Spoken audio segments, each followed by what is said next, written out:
अच्छा लग रहा है यहाँ पर इस प्रकार का कार्यक्रम हो रहा है? अरे तो जोर से बोलिए, अच्छा लग रहा है ना? कैसे हैं आप लोग? अरे इतना शानदार उत्सव हो रहा है और साथ में अभी 2-3 दिनों के बाद होली भी आने वाली है, तो आपकी प्रसन्नता तो और बढ़नी चाहिए ना इससे। क्यों जुगलान जी, बढ़नी चाहिए कि नहीं बढ़नी चाहिए? मुझे यकीन है कि इन दिनों नयार घाटी में भी हर आंगन में होली की धूम मची होगी।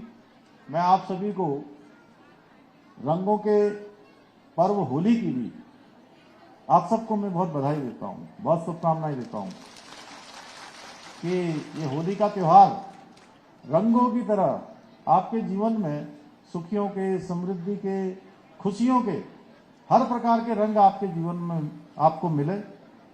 भाइयों बहनों, ये नयार वैली एडवेंचर फेस्टिवल इस क्षेत्र की जो बहुत प्राकृतिक यहाँ का सौंदर्य है, यहाँ पर प्रकृति की जो देन है।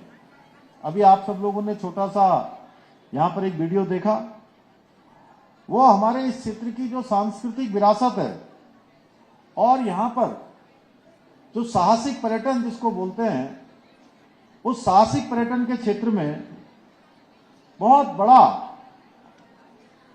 एक संभावनाएं, बड़ी संभावनाएं हैं, बहुत बड़ा पोटेंशियल है कि आने वाले समय में ये विश्व के मानचित्र पर इसको स्थापित करने का एक बड़ा माध्यम इस प्रकार का ये महोत्सव करेगा।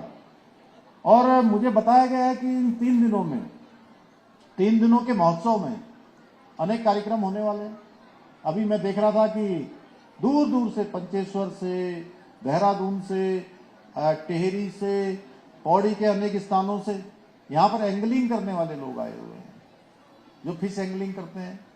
इसी प्रकार से साइकिलिंग करने वाले लोग अनेक स्थानों से। एक बेटी तो मध्य प्रदेश से आई थी, मैं सबसे पूछ रहा था कहाँ से आए हो। अलग अलग स्थानों से, कोई पिथौरागढ़ से आया है, कोई हमारे देहरादून से आया है, अनेक उत्तराखंड के अलावा बाहर से भी लोग आए हैं। एक तिब्बत के रहने वालों ने भी जो है इस साइकिलिंग प्रतियोगिता में भाग लिया है। और यहाँ पर राफ्टिंग होगी, कैकिंग होगी, ट्रैकिंग होगी, पैराग्लाइडिंग, माउंटेन बाइकिंग जैसी अनेक जो गतिविधियां हैं, उन सभी गतिविधियों का यहाँ पर आयोजन किया जा रहा है।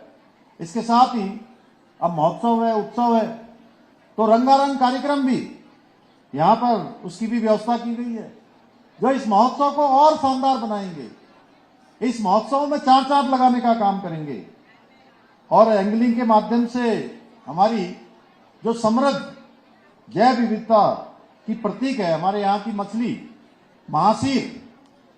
महासीर के संरक्षण को बढ़ावा देने का भी प्रयास किया जा रहा है। इसके अलावा अनेक प्रकार के यहाँ पर स्टॉल लगे हुए, प्रदर्शनी लगी है। उन प्रदर्शनियों में हस्तशिल्प है, हमारे पारंपरिक रूप से जो हमको विरासत में खान पान मिला है, जो शरीर के हष्टपुष्ट होने की दृष्टि से भी, पौष्टिकता की दृष्टि से भी, और मैं कहूं औषधियों की दृष्टि से भी, शरीर को स्वस्थ रखने की दृष्टि से भी बहुत महत्वपूर्ण है। ऐसे जो हमारे पारंपरिक व्यंजन हैं, उन सभी व्यंजनों को भी यहाँ पर दर्शाया गया है। मुझे पूरा विश्वास है कि ये फेस्टिवल यहाँ की जो इस नयार घाटी की, और जब एक बार मैं अभी सतपुली झील का शिलान्यास करने आदरणीय महाराज जी के साथ गया था, तो महाराज जी मुझे बता रहे थे कि ये नयार नदी क्यों कहते हैं इसका नाम। तो जो किसी की यार नहीं होती है वही नयार है।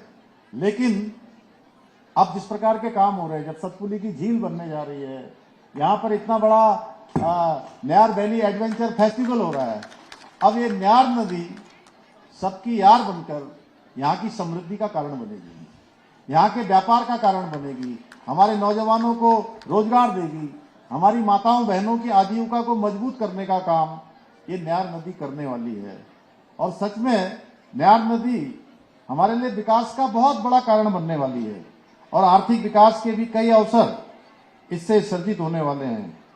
भाइयों बहनों, ये नयार घाटी को प्रकृति की अनुपम देन है और यहाँ की कल कल बहती निर्मल धाराएं, हरियाली से आच्छादित यहाँ के हमारे वन, रोमांच से भरपूर पर्वतीय मार्ग, जिसके बारे में अभी हमारे पौड़ी जी बता रहे थे कि उसको एनएच से जोड़ना है, और आदरणीय महाराज जी ने बहुत विस्तार से इतने सारे काम हो गए। मैं समझता हूं कि चूंकि समय की सीमा थी, अन्यथा महाराज जी बहुत देर तक भी बोलते रहते, तो यहाँ के कामों की एक लंबी श्रृंखला है और इस क्षेत्र में चारों ओर फैली मनमोहक प्राकृतिक छटा सच में इस क्षेत्र को बहुत अद्वितीय बनाती है और प्रकृति ने इस क्षेत्र को साहस और सौंदर्य का अनमोल संगम प्रदान किया है।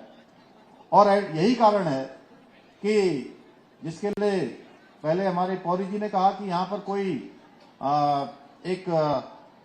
कोई इंस्टीट्यूट होना चाहिए, कोई प्रशिक्षण का संस्थान होना चाहिए, और फिर महाराज जी ने भी कहा, तो जब यहाँ के माननीय विधायक जी और ऊपर से महाराज जी अगर ये कह रहे हो कि भाई इस क्षेत्र में ये काम होना चाहिए जो इस क्षेत्र के नौजवानों के लिए, युवाओं के लिए निश्चित रूप से आगे बढ़ने का बहुत बड़ा कारण बनने वाला है, तो कोई कारण नहीं हो सकता है कि उसको सरकार न बनाए। हम जो है उसमें बिल्कुल उसको जो है बढ़ाएंगे और नौजवान युवाओं को आगे बढ़ाने के लिए काम करेंगे।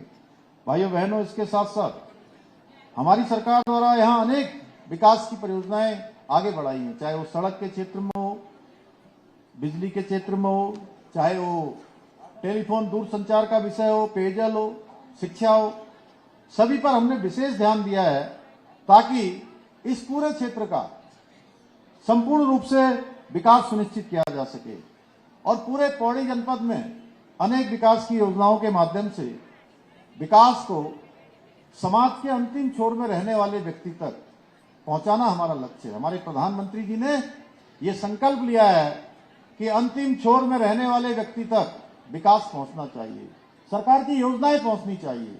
उसके लिए हम काम कर रहे हैं। श्रीनगर में 650 करोड़ रुपए की लागत से नेशनल इंस्टीट्यूट ऑफ टेक्नोलॉजी का निर्माण कार्य जारी है। इससे हमारे युवाओं को शिक्षा और रोजगार दोनों ही मिलने वाले हैं।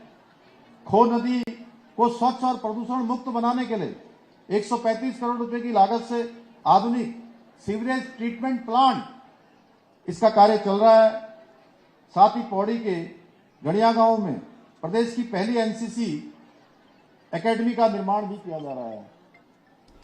कोटद्वार में 11 करोड़ रुपए की लागत से सॉलिड वेस्ट प्रोसेसिंग प्लांट स्थापित किया जा रहा है।